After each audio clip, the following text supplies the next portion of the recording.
ভারত সরকারের মদদে আওয়ামী লীগের সাবেক মন্ত্রী এমপি নেতাকর্মীরা কলকাতায় রয়েছেন মমতা।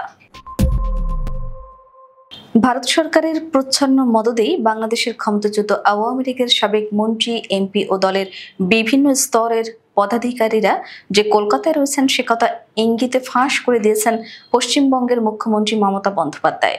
বৃহস্পতিবার নিউ টাউনে এক অনুষ্ঠানে বাংলায় কথা বললেই বাংলাদেশি তকমা দেয়া ও বাঙালি হেনস্থার প্রসঙ্গে বলতে গিয়ে মমতা বলেন, ভারত সরকার তো আমাদের অতিথি হিসেবে কয়েকজনকে রেখেছে, আমি কি না বলেছি?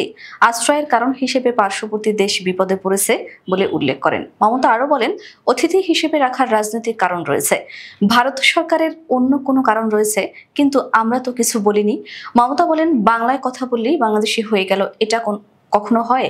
কেন্দ্রীয় সরকারের উদ্দেশ্যে মমতা বলেন, আপনারা কেন বলবেন বাংলায় কথা বললেই বাংলাদেশি? মমতা বলেন, 1971 সালে ইন্দিরা মুজিব চুক্তির ফলে ভারতে আসা উদ্বাস্তুরা সকলে অবশ্যই ভারতের নাগরিক, বাংলাদেশের কোনোভাবেই নয়, এখন হয়তো আসতে পারবে না।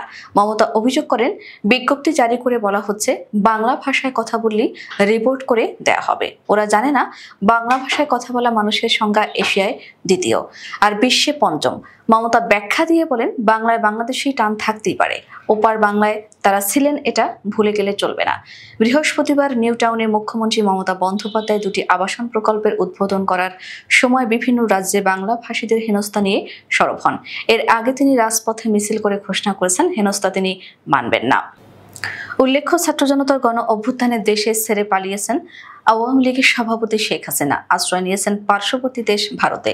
ওই দিন থেকে এখন পর্যন্ত সেখানেই আছেন তিনি। শুধু দলের সভাপতি নয়, আওয়ামী লীগের কেন্দ্রীয় বা প্রভাবশালী নেতাদের অনেকেই এখন ভারতে, তবে তাদের বড় অংশ আছেন পশ্চিমবঙ্গের কলকাতায়।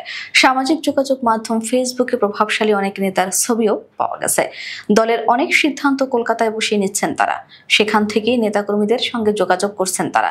কার্যত কলকাতা শহর আওয়ামী লীগের সদর দপ্তরে পরিণত হয়েছে। ওই শহরে বিভিন্ন এলাকায় বাসা ভাড়া নিয়ে থাকছেন নেতারা, রীতিমতো সংসার পেতেছেন। অনেকে আবার আত্মীয় বা দলীয় নেতাদের বাড়িতে আশ্রয় নিয়েছেন। আওয়ামী লীগের নেতারা বিভিন্ন সময় আড্ডা দিতে বা দলীয় সিদ্ধান্ত নিতে কলকাতার নিউ টাউন আবাসিক এলাকার অভিজাত কমপ্লেক্স রোজডেল গার্ডেনে উপস্থিত হচ্ছে। রোজডেল গার্ডেন এখন তাদের কার্যালয়ে পরিণত হয়েছে।